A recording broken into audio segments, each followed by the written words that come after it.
Language Learning Assessment. Di grup 9 ini beranggotakan ada saya Trina Bestari, saya Maulida Rahma, saya Alfani, Fajri Turami. Jadi kami akan mempresentasikan hasil diskusi kami. Yang pertama itu ada rancangan pembelajaran.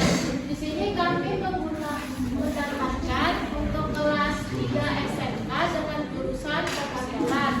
Nah, di sini ada tujuan pembelajarannya. Peserta didik mampu mengidentifikasi jenis, tujuan dan elemen kunci dari dokumen kantor berdasarkan contoh berbagai dokumen kantor secara tepat. Kemudian untuk capaian pembelajaran, elemen capaian pembelajarannya itu adalah reading dan AI yang kami gunakan adalah Kahoot. Oke, penjelasan selanjutnya akan dijelaskan oleh Maulida Rahma. Oke, jadi yang kami gunakan adalah Kahoot. Kahoot adalah sebuah platform pembelajaran berbasis game yang dirancang untuk menciptakan pengalaman belajar yang interaktif dan menyenangkan.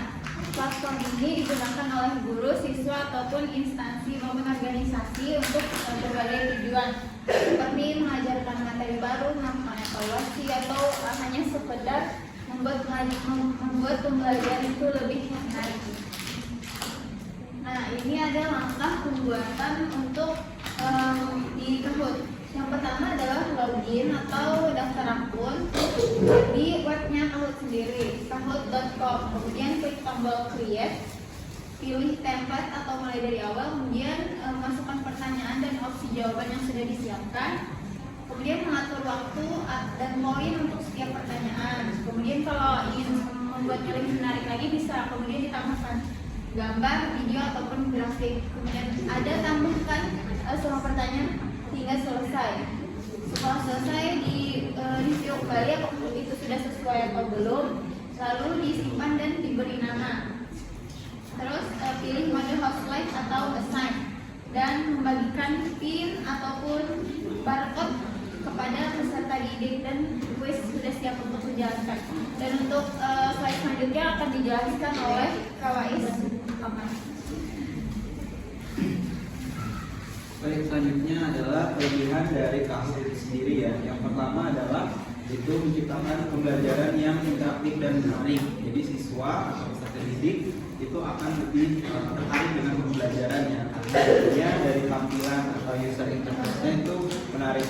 Kemudian untuk meningkatkan partisipasi siswa karena di pembelajaran era ke-21 itu kan yang menjadi prinsip utamanya adalah bagaimana peserta didik ya yang menjadi pusat dari pembelajaran itu sendiri. Jadi peserta didik yang mungkin misalnya ketika pembelajaran yang biasa itu dia tidak terlalu terlibat dalam pembelajaran, dengan adanya Kahoot itu dapat menambah peran dia dalam pembelajaran seperti itu. Kemudian real time feedback, jadi umpan baliknya nanti akan langsung setelah peserta didik menjawab pertanyaan. Kemudian fleksibilitas soal, jadi soalnya bisa disesuaikan nanti dengan peserta didik dan guru juga bisa memilih atau membuat soal di Kahoot. Kemudian aksesnya mudah melalui berbagai perangkat, bisa lewat laptop, PC atau lewat mobile phone. Oke. Kemudian cocok untuk semua tingkatan usia. Kemudian selanjutnya adalah kekurangan dari Kahoot itu sendiri. Jadi yang pertama adalah yang pastinya ketergantungan pada internet ya, apalagi di daerah terpencil yang mana itu membutuhkan internet. Kemudian tidak cocok untuk penilaian mendalam karena tadi real time feedback, kemudian dia juga bersifat kuis ya, yang mana itu tidak secara mendalam untuk mengetahui atau mengakses siswa. Kemudian yang ketiga adalah waktu terbatas untuk menjawab. Jadi akan diberi waktu misalnya 30 detik tiap soal, dan itu nanti menjadi kekurangan karena dia siswa itu dia menjawab bukan karena hasil dari pemikiran jawabannya, karena mungkin dia asal jawab saja. Kemudian yang keempat, fokus pada kecepatannya bukan pemahaman, karena yang penting jawab benar dapat nilai, jadi dia fokusnya pada kecepatan dalam menjawabnya. Kemudian distraksi dan kompetisi berlebihan, jadi karena dia tadi dianggap permainan, itu kadang melenceng dari tujuan penggunaan media Kahoot itu sendiri ya. Jadi terlalu asik bermain, jadi dia asik dalam memainkan menjawab itu dalam mobile phone-nya, tapi lupa bahwa dia sedang menjawab atau sedang melakukan, gurunya melakukan penilaian gitu. Jadi fokusnya itu dia terdistraksi. Kemudian yang terakhir, kesulitan bagi guru yang kurang familiar dengan teknologi ya, karena dari cara membuat tadi lumayan ribet ya kalau misalnya guru tersebut kurang familiar dengan teknologi. Oke, untuk selanjutnya contoh simulasi Kahoot akan dijelaskan oleh saudara Fajri. Nah, di sini ada contoh simulasi yang Kahoot yang telah dibuat sebelumnya. Di sini materi yang digunakan, materi ajar yang digunakan adalah Office dokumen untuk kelas 12 SMK Perkantoran.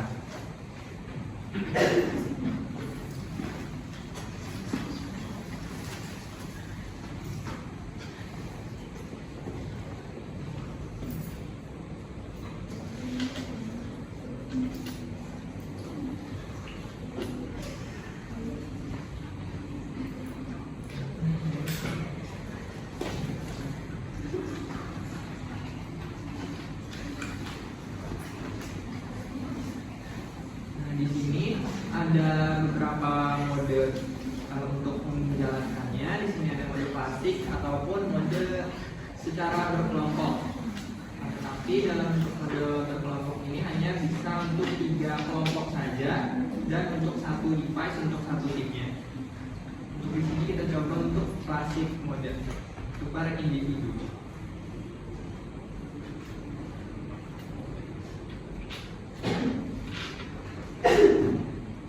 Di sini dia akan mengenerate timnya yang dapat diakses oleh peserta didik seperti yang sudah disebutkan oleh Maulida, dan juga berupa bentuk QR. Silakan bisa di-scan atau masukkan timnya.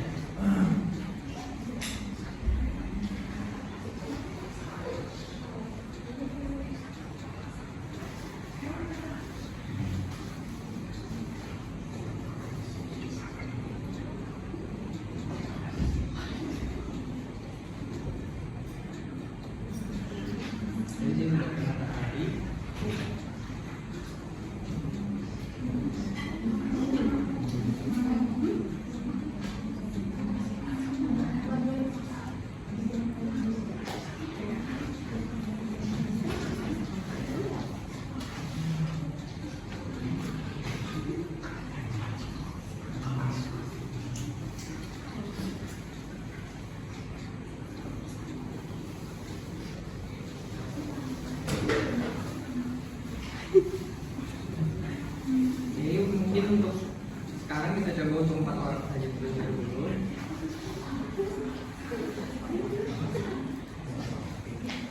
Kemudian di sini dia akan melakukan hitung mundur, kemudian akan menampilkan soalnya.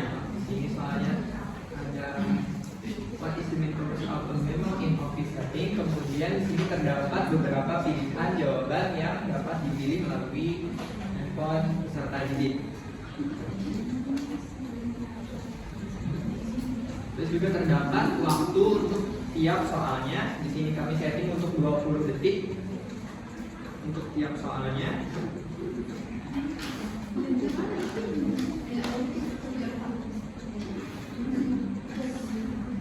Kemudian setelah selesai mengundur waktunya, di sini terdapat beberapa jawaban.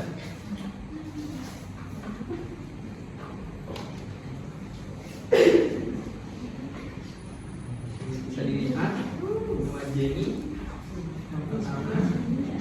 Kemudian setelah soal itu kami men-settingnya ada slide untuk penjelasan tentang memo itu tersebut dan tujuan dari memo dalam Office setting.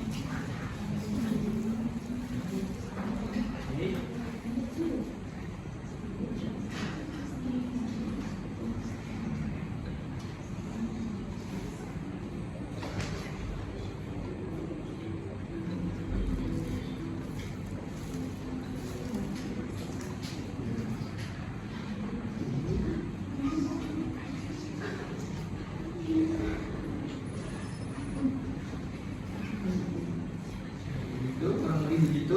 Sekian presentasi yang dapat kami sampaikan. Selanjutnya kita masuk ke dalam question and answer session. Silakan, ada yang ingin bertanya? Silakan. Baik, terima kasih untuk kelompok 9. Di sini perkenalkan, nama saya Farah Anissa dari kelompok 3 ingin bertanya, apakah fitur yang tersedia pada aplikasi Kahoot AI ini hanya berupa bentuk kuis atau ada bentuk yang lainnya? Mungkin itu saja pertanyaan dari saya. Sekian, terima kasih. Terima kasih untuk jawaban.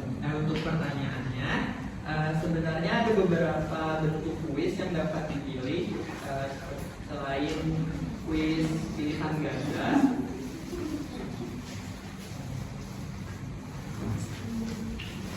Terdapat true or false dan juga beberapa jenis kuis yang dapat dipakai, akan tetapi dia fiturnya itu harus premium. Seperti ini contohnya, ada kuis, true or false, short answer, slider, quick answer, puzzle, dan quiz, dan juga ada audionya. Akan tetapi semua fitur ini harus premium. Yang dapat diakses secara gratis cuma quiz dan true or false. Jawab pertanyaan kakak. Oh, jadi banyak aja fiturnya, cuma itu ke premium kayak gitu ya? Iya, betul. Ya, terima kasih. Pertanyaan lagi? Oke, sekian presentasi yang dapat kami sampaikan. Assalamualaikum warahmatullahi wabarakatuh.